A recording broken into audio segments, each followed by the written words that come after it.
بسم اللہ الرحمن الرحیم۔ السلام علیکم۔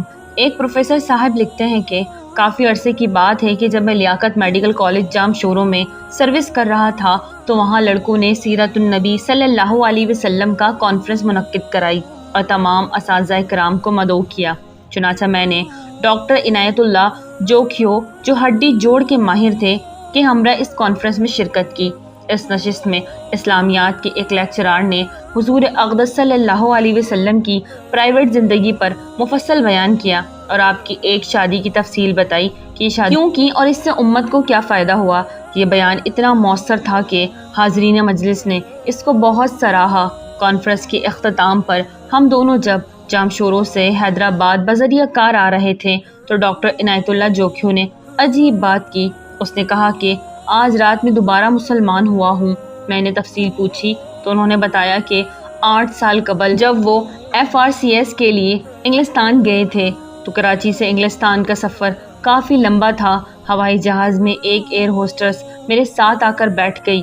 ایک دوسرے کے حالات سے آگاہی کے بعد اس عورت نے مجھ سے پوچھا کہ تمہارا مذہب کیا ہے۔ میں نے بتایا کہ اسلام۔ ہمارے نبی صلی اللہ علیہ وسلم کا نام پوچھا۔ میں نے حضرت محمد صلی اللہ علیہ وسلم بتایا۔ پھر اس لڑکی نے سوال کیا کیا تم کو معلوم ہے کہ تمہارے نبی نے 11 شادیاں کی تھیں؟ میں نے لا علمی ظاہر کی تو اس لڑکی نے کہا یہ بات حق اور سچ ہے۔ اس کے بعد اس لڑکی نے حضور صلی اللہ علیہ وسلم کے بارے میں معاذ اللہ نفسانی خواہشات کے غلبے کے علاوہ 2-3 دیگر الزامات لگائے، جس کے سننے کے بعد میرے دل میں نعوذ باللہ حضور صلی اللہ علیہ وسلم کے بارے میں نفرت پیدا ہو گئی، اور جب میں لندن کے ہوائی اڈے پر اترا تو میں مسلمان نہیں تھا۔ 8 سال انگلستان میں قیام کے دوران میں کسی مسلمان کو نہیں ملتا تھا، حتیٰ کہ عید کی نماز تک میں نے ترک کر دی تھی۔ اتوار کو میں گرجوں میں جاتا اور وہاں کے مسلمان مجھے عیسائی کہتے تھے۔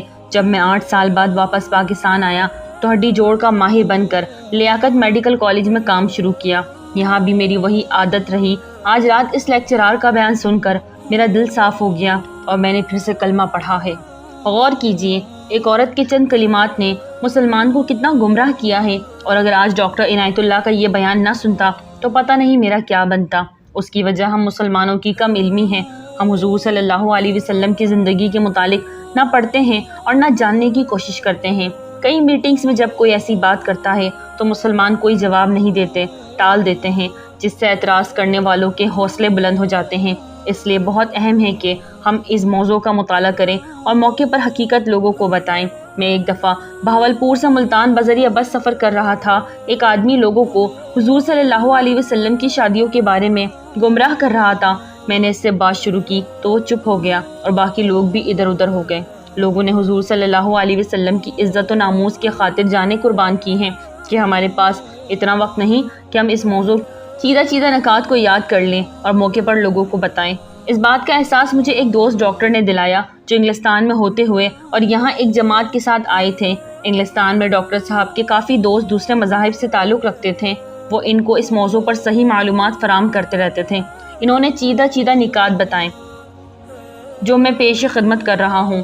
اتوار کے دن ڈاکٹر صاحب اپنے دوستوں کے ذریعے گرجا گھر چلے جاتے ہیں، وہاں اپنا تعارف اور نبی کریم صلی اللہ علیہ وسلم کا تعارف کراتے ہیں۔ عیسائی لوگ خاص کر مستورات آپ کی شادیوں پر اعتراض کرتی ہیں۔ ڈاکٹر صاحب جو جوابات دیتے ہیں وہ مندرجہ ذیل ہیں۔ میرے پیارے نبی صلی اللہ علیہ وسلم نے عالم شباب میں 25 سال کی عمر میں ایک سن رسیدہ بیوہ خاتون حضرت خدیجہ الکبریٰ رضی اللہ تعالی عنہا سے شادی کی۔ حضرت خدیجہ رضی اللہ تعالی عنہا کی عمر 40 سال تھی اور جب تک حضرت خدیجہ رضی اللہ تعالی عنہا زندہ رہی آپ نے دوسری شادی نہیں کی۔ 50 سال کی عمر تک آپ نے ایک بیوہ پر قناعت کیا۔ اگر کسی شخص میں نفسانی خواہشات کا غلبہ ہوتا تو وہ عالم شباب کے 25 سال ایک بیوہ خاتون کے ساتھ گزارنے پر اکتفا نہیں کرتا۔ حضرت خدیجہ الکبریٰ رضی اللہ تعالی عنہا کی وفات کے بعد مختلف وجوہات کی بنا پر آپ صلی اللہ علیہ وسلم نے نکاح کیے۔ پھر اسی مجمع سے ڈاکٹر صاحب نے سوال پوچھا کہ یہاں بہت سے نوجوان بیٹھے ہیں، آپ میں سے کون جوان ہے جو 40 سال کی بیوہ سے شادی کرے گا؟ سب خاموش رہیں۔ ڈاکٹر صاحب نے ان کو بتایا کہ نبی کریم صلی اللہ علیہ وسلم نے یہ کیا ہے۔ پھر ڈاکٹر صاحب نے سب کو بتایا کہ جو 11 شادیاں آپ صلی اللہ علیہ وسلم نے کی ہیں سوائے ایک کے باقی سب بیوگان تھیں۔ یہ سن کر سب حیران ہو گئے۔ پھر مجمع کو بتایا کہ جنگ احد میں 70 صحابہ رضی اللہ عنہم شہید ہوئے، نصف سے زیادہ گھرانے بے آسرا ہو گئے، بے افغان اور یتیموں کا کوئی سہارا نہ رہا۔ اس مسئلے کو حل کرنے کے لیے نبی کریم صلی اللہ علیہ وسلم نے اپنے صحابہ رضی اللہ عنہم کو بے افغان سے شادی کرنے کو کہا۔ لوگوں کو ترغیب دینے کے لیے آپ صلی اللہ علیہ وسلم نے حضرت سودا رضی اللہ تعالی عنہا، حضرت ام سلمہ رضی اللہ تعالی عنہا، حضرت زینب بنت خزیمہ رضی اللہ تعالی عنہا سے مختلف اوقات میں نکاح کیے۔ آپ کو دیکھا دیکھی صحابہ کرام رضی اللہ عنہم نے بے افغان سے شادیاں کی، جس کی وجہ سے بے آسرا خواتین کے گھر آباد ہو گئے۔ عربوں میں کثرت ازواج کا رواج تھا۔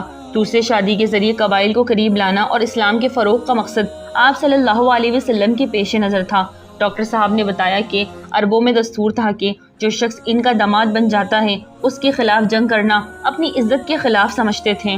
ابو سفیان رضی اللہ تعالی عنہ اسلام لانے سے پہلے حضور صلی اللہ علیہ وسلم کے شدید ترین مخالف تھے، مگر جب ان کی بیٹی ام حبیبہ رضی اللہ عنہا سے آپ صلی اللہ علیہ وسلم کا نکاح ہوا تو یہ دشمنی کم ہو گئی۔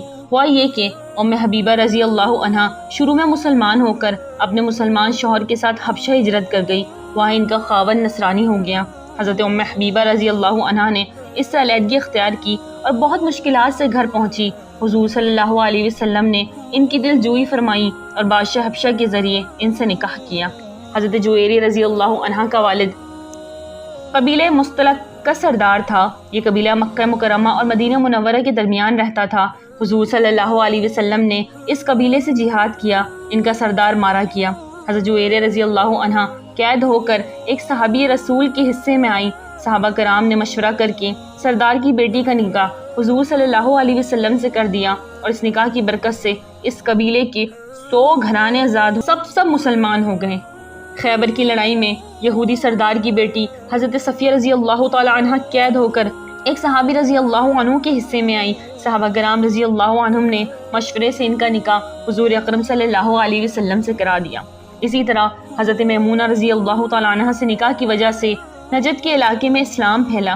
ان شادیوں کا مقصد یہ بھی تھا کہ لوگ حضور صلی اللہ علیہ وسلم کے قریب آ سکیں، اخلاق نبی کا مشاہدہ کر سکیں تاکہ انہیں راہ ہدایت نصیب ہو۔ حضرت ماریہ رضی اللہ عنہا سے نکاح بھی اسی سلسلے کی کڑی تھی۔ آپ پہلے مسیحی تھی اور ان کا تعلق ایک شاہی خاندان سے تھا۔ ان کو بازنطینی بادشاہ شاہ مقوقس نے بطور ہدیہ آپ صلی اللہ علیہ وسلم کی خدمت میں بھیجا تھا۔ حضرت زینب بنت جہش رضی اللہ تعالی عنہا سے نکاح متنبی کی رسم توڑنے کے لیے کی گئی۔ حضرت زید رضی اللہ عنہ حضور صلی اللہ علیہ وسلم کے متبنی منہ بولے بیٹے کہلائے تھے۔ ان کا نکاح حضرت زینب بنت جہش رضی اللہ عنہا سے ہوا۔ مناسبت نہ ہونے پر حضرت زید نے انہیں طلاق دے دی تو حضور صلی اللہ علیہ وسلم نے نکاح کر لیا اور ثابت کر دیا کہ متبنی ہرگز حقیقی بیٹے کے ذیل میں نہیں آتا۔ اپنا کلام جاری رکھتے ہوئے ڈاکٹر صاحب نے بتایا کہ علوم اسلامیہ کا سرچشمہ قرآن پاک اور حضور اقدس صلی اللہ علیہ وسلم کی سیرت پاک ہے۔ آپ صلی اللہ علیہ وسلم کی سیرت پاک کا ہر ایک پہلو محفوظ کرنے کے لیے مردوں میں خاص کر اصحاب صفہ رضی اللہ عنہم نے بڑھ چڑھ کر حصہ لیا۔ عورتوں میں اس کام کے لیے ایک جماعت کی ضرورت تھی۔ ایک صحابیہ سے کام کرنا مشکل تھا۔ اس کام کی تکمیل کے لیے آپ صلی اللہ علیہ وسلم نے کئی نکاح کیے۔ آپ نے حکماً ازواج مطہرات رضی اللہ عنہن کو ارشاد فرمایا تھا کہ ہر اس بات کو نوٹ کریں جو رات کے اندھیرے میں دیکھی۔ حضرت عائشہ رضی اللہ عنہا جو بہت ذہین، زیرک اور فہیم تھی، حضور صلی اللہ علیہ وسلم نے نسوانی احکام و مسائل کے متعلق آپ کو خاص طور پر تعلیم دی۔ حضور اقدس صلی اللہ علیہ وسلم کی وفات کے بعد حضرت عائشہ صدیقہ رضی اللہ عنہا 48 سال تک زندہ رہیں اور 22 احادیث آپ رضی اللہ عنہا سے مروی ہیں۔ صحابہ کرام رضی اللہ علیہم اجمعین فرماتے ہیں کہ جب کسی مسئلے میں شک ہوتا تو حضرت عائشہ کو اس کا علم ہوتا۔ اس طرح ام سلمہ رضی اللہ عنہا کی روایت کی تعداد 368 ہیں۔ ان حالات سے ظاہر ہوا کہ ازواج مطہرات رضی اللہ عنہن کے گھر عورتوں کی دینی درس گاہیں تھیں، کیونکہ تعلیم قیامت تک کے لیے تھی اور ساری دنیا کے لیے تھی اور ذرائع ابلاغ محدود تھے۔ اس لیے کتنا جان فشانی سے یہ کام کیا گیا ہوگا اس کا اندازہ آج نہیں لگایا جا سکتا۔ آخر میں ڈاکٹر صاحب نے بتایا کہ یہ مذکورہ والا بیان گرجوں میں لوگوں کو سناتا ہوں اور وہ سنتے ہیں، باقی ہدایت دینا تو اللہ تعالیٰ کے ہاتھ میں ہے۔ اگر پڑھے لکھے مسلمان ان نقاط کو یاد کر لیں اور کوئی بدبخت حضور صلی اللہ علیہ وسلم کی ذات پر حملہ کریں تو ہم سب اس کا دفاع کر سکیں۔ ناظرین ویڈیو اچھی لگے تو لائک کر دیں، چینل کو سبسکرائب کر دیں اور دعاؤں میں یاد رکھیں۔ السلام علیکم۔